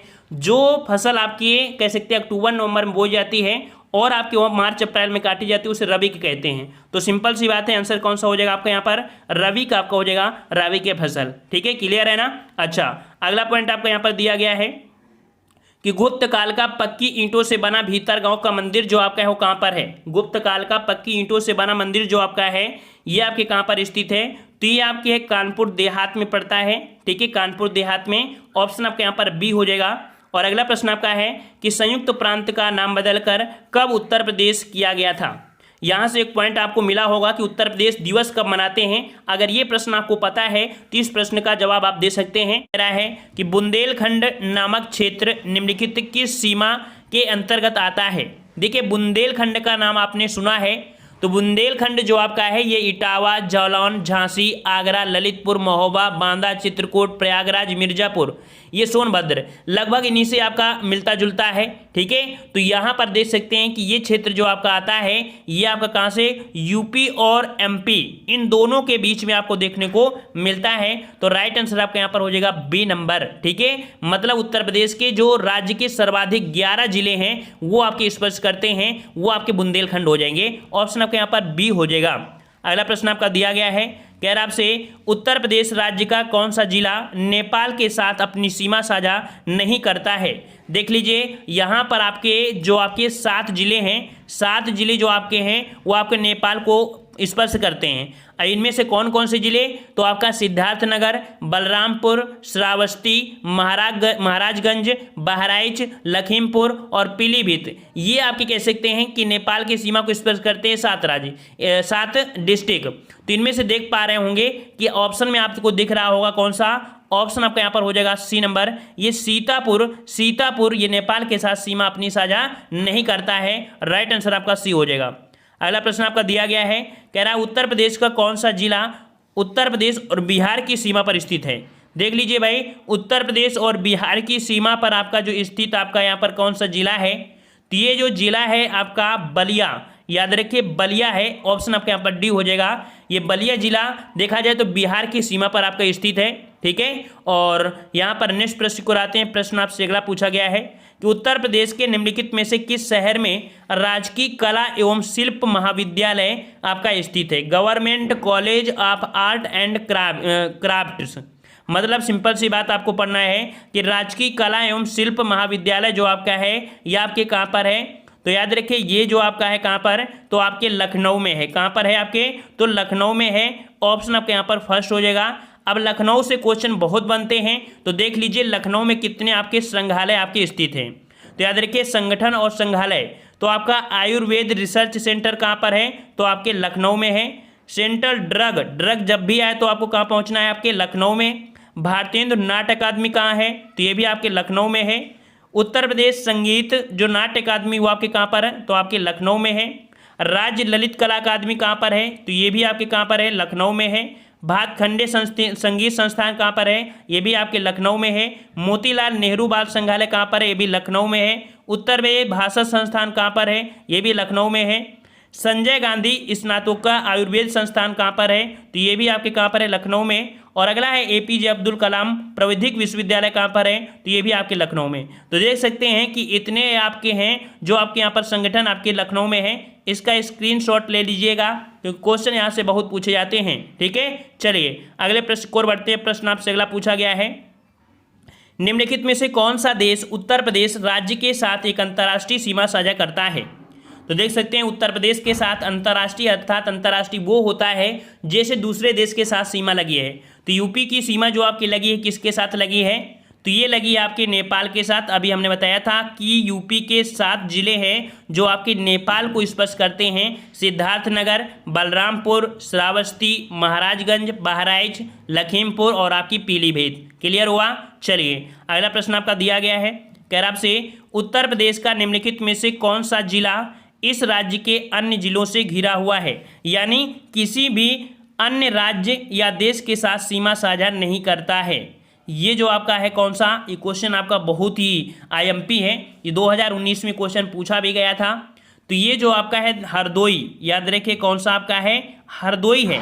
हरदोई जिला किसी अन्य राज्य या देश या कह सकते हैं जैसे कि मतलब इनके साथ आपका साझा नहीं करता है। हरदोई जो है, हरदोई जिसके पूर्व में सीतापुर, पश्चिम में फर्रुखाबाद, उत्तर में लखीमपुर खीरी, शाहजहांपुर और दक्षिण में आपका उन्नाव व लखनऊ जिलों से घिरा है। ठीक है ना, तो यहाँ पर अंतर्राष्ट्रीय सीमा इसकी आपकी नहीं लगती है। अगला प्रश्न आपका दिया गया है, कह रहा आपसे यहाँ पर कि उत्तर प्रदेश के निम्नलिखित में से कौन से जिले की सीमा मध्य प्रदेश के साथ साझा नहीं करती है। मध्य प्रदेश के साथ साझा नहीं करती है। 7 नंबर, तो देखो उत्तर प्रदेश में देखा जाए तो आपका इलाहाबाद, मिर्जापुर, आगरा, इटावा, झांसी, ललितपुर और बांध, चित्रकूट, सोनभद्र, ये जिले मध्य प्रदेश के साथ सीमा साझा करते हैं। जबकि यहाँ पर देख सकते हैं कौन सा है आपका डी वाला अलीगढ़। ठीक है, अलीगढ़ ये कह सकते हैं इसके साथ आपका सीमा नहीं बनाता है। क्लियर हुआ। चलिए, ये जो आपका अलीगढ़ है ये आपके हरियाणा के साथ सीमा बनाता है। अगला प्रश्न आपका दिया है, उत्तर प्रदेश की भौगोलिक सीमा सर्वाधिक राज्यों को स्पर्श करती है, निम्नलिखित में से कौन सा राज्य इनमें शामिल नहीं है। देख लीजिए, भौगोलिक सीमा सर्वाधिक राज्यों को स्पर्श करती है, इनमें से कौन सा राज्य इनमें से शामिल नहीं है। तो भाई शामिल नहीं है तो यहाँ पर देखो, उत्तराखंड के साथ, मध्य प्रदेश के साथ और झारखंड के साथ। झारखंड इसलिए कह सकते हैं क्योंकि यूपी से जुड़ा हुआ है ना। तो इस प्रकार से कह सकते हैं कि आपका जवाब कौन सा बनेगा, यहाँ पर बी वाला आपका उड़ीसा। भाई याद रखिए कि आपके यूपी की जो सीमा है वो आपकी 9 राज्य हैं केंद्र शासित मिलाकर, है ना। उत्तराखंड, हिमाचल प्रदेश, दिल्ली, हरियाणा, राजस्थान, मध्य प्रदेश, छत्तीसगढ़, बिहार, झारखंड, इनसे जुड़ा है ना। उड़ीसा से नहीं जुड़ा है, तो राइट आंसर कौन हो जाएगा, बी नंबर। अगला प्रश्न आपका दिया गया है, कह रहा आपसे उत्तर प्रदेश में कुल कितने जिले हैं। उत्तर प्रदेश में कुल कितने जिले हैं, तो यहाँ पर बताने की जरूरत ही नहीं है, बिल्कुल सिंपल सी बात है, आप सबको पता होगा कि आपके 75 जिले हैं। और अगर पूछे कि आपके मंडल कितने हैं, तो मंडल कितने हैं भाई, तो मंडल आपके यहाँ 18 हैं। कितने हैं, 18 हैं। ठीक है, चलिए अगले प्रश्न को आते हैं। प्रश्न आपसे अगला पूछा गया है, कह रहा आपसे उत्तर प्रदेश राज्य की सीमा अन्य कितने राज्यों को स्पर्श करती है। अन्य कितने राज्यों को स्पर्श करती है, तो यहाँ पर देख सकते हैं कि अंतर्राष्ट्रीय तो आपका हो ही गया था, यहाँ पर राज्यों की बात किया है, तो जवाब क्या बोलेंगे, जवाब यहाँ पर कुल सीमा जो आपकी है वो आपकी 9 को स्पर्श करती है। कितने को, तो आपके यहाँ पर 9 आपके राज्यों, जिनमें से आपका हिमाचल प्रदेश, हरियाणा, राजस्थान, मध्य प्रदेश, छत्तीसगढ़, झारखंड, बिहार, उत्तराखंड, है ना, और एक केंद्र शासित प्रदेश दिल्ली को स्पर्श करता है। ठीक है, नेक्स्ट प्रश्न आपका है, उत्तर प्रदेश राज्य की सीमा कितने राज्यों के साथ लगी हुई है एनसीटी को छोड़कर। तो यहाँ पर एनसीटी मतलब कह सकते हैं कि राष्ट्रीय कैडेट कोड, ठीक है, नेशनल कैडेट आपकी क्रॉप्स, जो कि एनसीसी दिल्ली से है ना। तो इस कारण से देख सकते हैं कि जब ऐसा शब्द बोल दिया जाए डायरेक्ट कि आपके एनसीटी को छोड़कर, तब आप क्या बताएंगे, तो आपके यहाँ पर सी बताएंगे, 8 है। ठीक है, 8 ऑप्शन आपका सी हो जाएगा। अगला प्रश्न आपका दिया गया है कि उत्तर प्रदेश में सबसे कम क्षेत्रफल वाला जनपद कौन सा है। सबसे कम क्षेत्रफल वाला आपका जनपद बताना है, इन 4 ऑप्शन के अनुसार आपको बताना है, इन 4 ऑप्शन के अनुसार से आपको बताना है। तो यहाँ पर देखिए, यहाँ पर आपको 12 वाले में देखिए, जो संत रविदास नगर है, ये जो आपका है, इसका जो क्षेत्रफल है वो 1015 वर्ग किलोमीटर है। वहीं पर जो गौतम बुद्ध नगर है, इसका जो क्षेत्रफल है 1282 वर्ग किलोमीटर है। और अगर बात करें हाथरस का, तो हाथरस का जो आपका है वो 1840 वर्ग किलोमीटर है। कन्नौज की बात करें तो कन्नौज आपका है 2093, ठीक है, इतने वर्ग किलोमीटर है। तो इसके अनुसार से आप देख सकते हैं कौन सा हुआ, तो ऑप्शन आपका यहाँ पर डी हो जाएगा, आपका संत रविदास नगर है। ठीक है, संत रविदास नगर है, ऑप्शन आपका यहाँ पर डी सही हो जाएगा। क्लियर हुआ। अगले प्रश्न को आते हैं। प्रश्न आपसे अगला पूछा गया है कि उत्तर प्रदेश राज्य का भारत में क्षेत्रफल की दृष्टि से कौन सा स्थान है। तो ये भी प्रश्न आप बता सकते हैं नॉर्मल सी, कि यहाँ पर आपका जो उत्तर प्रदेश का स्थान है यह आपका चौथा स्थान है। ठीक है, चौथा स्थान है। पहला स्थान आपके राजस्थान का है, दूसरा आपका मध्य प्रदेश का, तीसरा आपका यहाँ पर महाराष्ट्र, और चौथा स्थान आपका यूपी का आता है। अगला प्रश्न आपका दिया गया है कि सूची फर्स्ट को सूची सेकंड से सुमेलित करना है। यहाँ पर कुछ आपकी हिमालय की चोटियाँ हैं, ठीक है, जो आपकी यूपी और आपके यहाँ पर कह सकते हैं इनसे जुड़ी हुई थी। तो यहाँ पर नंगा पर्वत जो आपका है वो कहाँ पर है, नंगा पर्वत यह आपके जम्मू कश्मीर में है। याद रखिए कहाँ पर आपके है, तो नंगा पर्वत आपके जम्मू कश्मीर में है। नंदा देवी कहाँ पर है, तो आपके उत्तराखंड में है। और कंचनजंगा आपके कहाँ पर है, सिक्किम में है ना। तो इस कारण से आपका जो राइट आंसर आपका हो जाएगा कौन सा, तो आपका यहाँ पर आपका बनेगा बी वाला 132 वाला आपका यहाँ पर सही हो जाएगा। क्लियर हुआ। चलिए अगला प्रश्न आपका दिया गया है कि भारत में कौन सा राज्य सबसे अधिक पड़ोसी राज्यों की सीमा को स्पर्श करता है।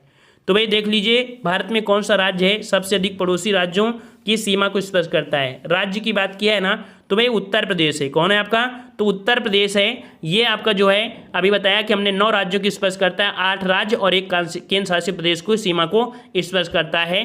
तो इस प्रकार से राइट आंसर कौन हो जाएगा, आपका ए नंबर आपका हो जाएगा। ठीक है, देखिए दिया गया है कौन सी आपका, तो लॉकडाउन में आपने देखा था कि आत्मनिर्भर उत्तर प्रदेश रोजगार कार्यक्रम का जो शुभारंभ किया गया था यह आपके प्रधानमंत्री नरेंद्र मोदी के द्वारा। ठीक है, अब इस क्वेश्चन में गलती होने के चांस बहुत रहते हैं, क्योंकि उत्तर प्रदेश लिखा है तो आप लोग योगी आदित्यनाथ लगा देंगे, बल्कि ऐसा नहीं है। जो आत्मनिर्भर है इसकी जो आपका शुभारंभ किया था आपके प्रधानमंत्री नरेंद्र मोदी के द्वारा किया गया था। क्लियर रहेगा। अगला प्रश्न आपका दिया है कह रहा आपसे जून 2020 में सेवा मित्र, याद रखिए सेवा मित्र जो कि आपका एक मोबाइल ऐप है, ये तैयार किया गया है। ये किस विभाग के द्वारा? तो याद रखिए ये आपका श्रम विभाग उत्तर प्रदेश के द्वारा तैयार किया गया है सेवा मित्र। क्लियर है? चलिए अगला प्रश्न आपका दिया गया है कि जून 2020 में आभा आत्मनिर्भर भारत, देख लीजिए आभा आत्मनिर्भर भारत मोबाइल ऐप तैयार किया गया। तो याद रखिए आभा आत्मनिर्भर भारत ये मोबाइल ऐप है और इसको तैयार किया है कौशल विकास विभाग के द्वारा। ठीक है, कौशल विकास विभाग के द्वारा तैयार किया गया है। और अगला प्रश्न आपका दिया गया है कि प्रदेश की जनता को पुलिस की विभिन्न सेवाएं सफलता से उपलब्ध कराने हेतु तैयार किया गया मोबाइल ऐप कौन सा है? तो याद रखिए जनता को पुलिस की सभी सेवाएं सरलता से उपलब्ध हो जाएं। ठीक है, इसके लिए आपका मोबाइल ऐप का तैयार किया गया कौन सा मोबाइल ऐप? तो ये आपका है यूपी कॉप। ठीक है, कौन सा आपका है? UP cop. ऑप्शन रेड का यहाँ पर कौन सा, मतलब आंसर क्या हो जाएगा? यूपी कॉप हो जाएगा। ठीक है, अगला प्रश्न आपका दिया गया है उत्तर प्रदेश गोवध निवारण संशोधन अध्यादेश 2020 को मंजूरी प्रदान की गई है।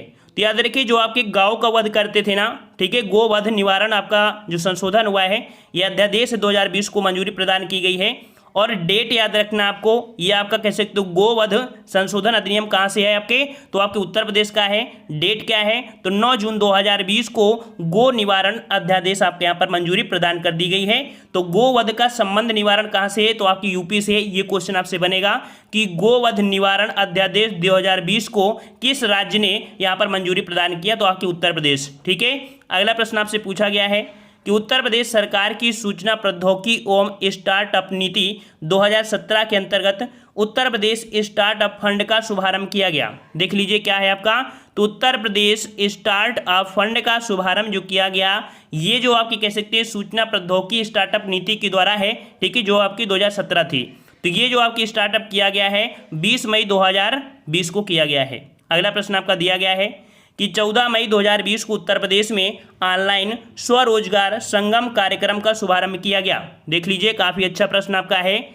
यहाँ पर याद रखिए कि ऑनलाइन स्वरोजगार संगम योजना, और योजना कह सकते हैं ये कार्यक्रम जो आपका है ये आपके उत्तर प्रदेश जो आपकी राजधानी क्या है लखनऊ में, इसका कह सकते हैं शुभारंभ किया गया है ऑनलाइन रोजगार संगम कार्यक्रम। ठीक है, अगला प्रश्न आपका दिया है कि प्रवासी राहत मित्र ऐप विकसित किया गया है। प्रवासी राहत मित्र ऐप जो आपका है ये विकसित किया गया है किसके सहयोग से? तो ये किया गया यूएनडीपी। ठीक है, यूएनडीपी के सहयोग से विकसित किया गया है प्रवासी राहत मित्र ऐप। अगला प्रश्न आपसे पूछा गया है, कह रहा है मुख्यमंत्री ने राजस्व विभाग के राहत आयुक्त कार्यकाल द्वारा तैयार किए गए प्रवासी राहत मित्र ऐप का लोकार्पण कब किया गया? तो देख सकते हैं कि ये जो आपका है राजस्व विभाग के राहत आयुक्त कार्यालय द्वारा, ठीक है, प्रवासी राहत मित्र आपका है और इसका लोकार्पण जो हुआ है वह 8 मई 2020 को हुआ है। ठीक है, डेट याद रखिएगा। अगला प्रश्न आपका दिया गया है मार्च 2020 में मिशन विकास काशी प्रयागराज नया भारत नया उत्तर प्रदेश कार्यक्रम आयोजित किया गया। देख लीजिए काशी, देखो क्या है, मिशन विकास काशी प्रयागराज नया भारत नया उत्तर प्रदेश। इस कार्यक्रम जो आयोजित किया गया कहाँ पर? तो आपके वाराणसी में। नया भारत नया उत्तर प्रदेश। ठीक है, अगला दिया गया है कि 29 फरवरी 2020 को बृहद सामाजिक अधिकारिता शिविर का आयोजन किया गया। बृहद सामाजिक अधिकारिता शिविर का जो आयोजन किया गया कहाँ पर? तो आपके प्रयागराज में। ठीक है, नेक्स्ट प्रश्न आपका है कि बुंदेलखंड एक्सप्रेसवे गुजरेगा कहाँ से? तो याद रखिए यह आपका चित्रकूट से, आपके बांदा से, आपके महोबा से, हमीरपुर से, जालौन से, औरैया से और इटावा से। ठीक है, तो इसे काउंट भी कर लीजिएगा। तो काउंट में देख सकते हैं आपके 7 हैं जहाँ से बुंदेलखंड एक्सप्रेसवे आपका गुजरेगा। ठीक है, अगला प्रश्न आपका है कि बुंदेलखंड एक्सप्रेसवे की अनुमानित लागत जो आपकी है वो कितनी है? तो अनुमानित लागत आपकी जो आपकी है वो लगभग आपकी 15,000 करोड़ रुपए है। ऑप्शन आपका यहाँ पर कौन सा आंसर क्या हो जाएगा? 15,000 करोड़ रुपए। ठीक है, अगला है कि बुंदेलखंड एक्सप्रेसवे की लंबाई है, तो बुंदेलखंड एक्सप्रेसवे की लंबाई कितनी है? तो 296 किलोमीटर, 296 किलोमीटर। अगला प्रश्न आपका है 29 फरवरी 2020 को चित्रकूट में बुंदेलखंड एक्सप्रेसवे का शिलान्यास किया गया है। तो याद रखिए जो आपका ये बुंदेलखंड एक्सप्रेसवे है इसका शिलान्यास कहाँ पर किया गया है? तो आपके चित्रकूट से। और किसने किया है? तो प्रधानमंत्री नरेंद्र मोदी के द्वारा इसका शिलान्यास किया गया बुंदेलखंड एक्सप्रेसवे का। ठीक है, अगला प्रश्न आपका है कि उत्तर प्रदेश में प्रवासी भाषा महोत्सव 2020 का आयोजन किया गया। तो भाई याद रखिए प्रवासी भारती, ठीक है, कौन सा आपका है? उत्तर प्रदेश में भारतीय भाषा महोत्सव। ठीक है, उत्तर प्रदेश में भारतीय भाषा महोत्सव को जो आयोजन किया गया है वो आप देख सकते हैं कब किया गया है। तो 22 से 24 फरवरी 2020 तक आपके कहाँ पर किया गया? तो लखनऊ में किया गया है भारतीय भाषा महोत्सव। ठीक है, भारतीय भाषा महोत्सव कहाँ पर? लखनऊ में। अगला प्रश्न आपका दिया गया है कि 7वें Commonwealth parliamentary association India regional conference का आयोजन जो किया गया है वो आपके कहाँ से किया गया है? तो आपके लखनऊ से किया गया है। यूपी से संबंधित है तो आपका लगभग आपके कहाँ से होगा? तो आपके लखनऊ से। अगला क्वेश्चन काफ़ी IMP है कि फरवरी 2020 में जनपद सोनभद्र में गठित नई तहसील आपकी जो बनी है वो आपकी ओबरा नई तहसील है, ओबरा। ठीक है, एक ताप विद्युत भी है तो उसी के नाम से याद रहेगा कि तहसील भी एक आपकी है जो कि सोनभद्र में गठित की गई है, ओबरा। ठीक है, अगला प्रश्न आपसे दिया गया है कि उत्तर प्रदेश भूगर्भ जल प्रबंधन एवं नियमन है या नियमावली 2020 के प्रख्यापन को मंजूरी प्रदान की गई है। तो 2020 की जो आपकी भू जल प्रबंधन नियमावली है इसको जो मंजूरी प्रदान की गई थी कब? तो 11 फरवरी 2020 को। ठीक है, अगला प्रश्न आपका है कि product launching and major announcement program जिसका नाम रखा गया है आपका बंधन जो आपका संबंधित है ये आपका किससे संबंधित है? ये जो आपका है ये product launching and major announcement है। ठीक है, अनाउंसमेंट है, इसका नाम है बंधन। ये जो संबंधित है किससे? तो आपके डिफेंस एक्सपो 2020 में हस्ताक्षरित समझौतों से संबंधित है। यहाँ पर देख सकते हैं ये जो आपका होता रहता है आपके यहाँ पर डिफेंस एक्सपो, ठीक है, 2020 में हस्ताक्षरित समझौतों से संबंधित है आपका बंधन। ठीक है, अगला प्रश्न आपका है कि वर्ष 2024 तक देश का रक्षा निर्यात लक्षित है। तो 2024 तक जो रक्षा के लिए लक्ष्य निर्धारित किया गया है वो कितने आपके डॉलर? तो आपका $5 बिलियन आपका निर्धारित किया गया है। याद रखिएगा ये रक्षा निर्यात के लिए आपका है। ठीक है, अगला प्रश्न आपका दिया है कि मुख्यमंत्री योगी आदित्यनाथ द्वारा वन महोत्सव के अंतर्गत मिशन वृक्षारोपण 2020 का प्रारंभ किया गया। तो याद रखिए ये आपका कौन सा मिशन है? तो मिशन वृक्षारोपण 2020 इसका प्रारंभ जो कि यहाँ पर देख सकते हैं कि आपके 5 जुलाई 2020 को किया गया, 5 जुलाई 2020 को किया गया है। अगला है डिफेंस एक्सपो आयोजित किया जाता है। तो याद रखिए अभी देखा आपने कि डिफेंस एक्सपो ये जो आपको आयोजित किया जाता है प्रति 2 वर्ष पर किया जाता है। डिफेंस एक्सपो 2020 का उद्घाटन किसने किया है? तो याद रखिए प्रधानमंत्री नरेंद्र मोदी के द्वारा। अब यहाँ पर कन्फ्यूजन ये हो सकता है कि ये जो डिफेंस एक्सपो आपको हुआ है यूपी से है और यहाँ पर उद्घाटन जो किया है वो आपके किसने? तो प्रधानमंत्री नरेंद्र मोदी ने किया है। ठीक है, अगला प्रश्न आपका बहुत ही IMP है कि फरवरी 2020 में एक जनपद एक उत्पाद, देख लीजिए एक जनपद एक उत्पाद योजना आधारित है जो कि देख सकते हैं ODOP प्रदर्शनी का आयोजन किया गया कहाँ पर? तो आपके नई दिल्ली में। याद रखिए एक जनपद एक उत्पाद योजना जो आपकी इसकी जो आपकी आधारित आपकी प्रदर्शनी हुई है वो आपकी नई दिल्ली में है। यहाँ पर एक जनपद एक उत्पाद का हम आपको वीडियो बना देंगे। ठीक है, अगला प्रश्न आपका है गंगा यात्रा का आयोजन किया गया। गंगा यात्रा का आयोजन किया गया ये यहाँ पर देख सकते हैं 27 से 31 जनवरी 2020 तक आपका आयोजन किया गया था गंगा यात्रा। अगला प्रश्न आपका है कि गंगा यात्रा संपन्न हुई है। गंगा यात्रा संपन्न हुई है तो देख लीजिए 1000 यहाँ पर 1038 ग्राम पंचायतों तथा 1638 राजस्व जो आपके ग्रामों से संबंधित आपकी है गंगा यात्रा। ठीक है, 1038 ग्राम पंचायतें तथा 1638 राजस्व ग्रामों से ये आपकी संपन्न हुई है। ठीक है, जो गंगा यात्रा है। अगला है कि 27 जनवरी 2020 को गंगा यात्रा का शुभारंभ कहाँ से किया गया है? तो ये महत्वपूर्ण आपका पॉइंट है कि गंगा यात्रा का शुभारंभ जो हुआ है कहाँ से? आपके बिजनौर से हुआ है, बिजनौर से। ठीक है, अगला प्रश्न आपका है कि इंटर्नशिप के दौरान प्रत्येक युवा को प्रति माह भत्ते के रूप में प्रदान किया जाएगा। इंटर्नशिप के दौरान उसे कितना प्रदान किया जाएगा? 25 रुपये प्रदान किया गया। अगला है युवाओं के लिए इंटर्नशिप योजना की शुरुआत कब की गई है? तो ये शुरुआत की गई है 9 फरवरी 2020 को, 9 फरवरी 2020 को। अगला प्रश्न आपका है कि डिफेंस एक्सपो 2020 में उत्तर प्रदेश सरकार ने डिफेंस कॉरिडोर की ओर से हस्ताक्षर MOU की संख्या जो आपकी है वो कितनी है? तो तो आपकी MOU की जो संख्या आपकी है वो आपकी 23 है। ठीक है, 23 है।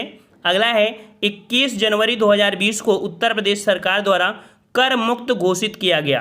तो भाई कर मुक्त जो आपका है वो आपके फिल्म हल्का को, ठीक है, कौन सी आपकी है, तो हल्का फिल्म है, इसे कर मुक्त अर्थात आपका टैक्स फ्री कर दी गई है। तो याद रखिए ये आपका फिल्म आपकी है हल्का। ठीक है, अगला प्रश्न आपका है कि उत्तर प्रदेश में कर मुक्त घोषित फिल्म हल्का आधारित है। तो हल्का जो आपकी आधारित है वो किस पर आधारित है, तो ये आपके स्वच्छता और शौचालय पर है। ठीक है, स्वच्छता और शौचालय पर है, तो यहाँ पर आंसर आपका स्वच्छता और शौचालय। ठीक है, याद रहेगा, क्लियर है। अगला है प्रधानमंत्री जन आरोग्य योजना।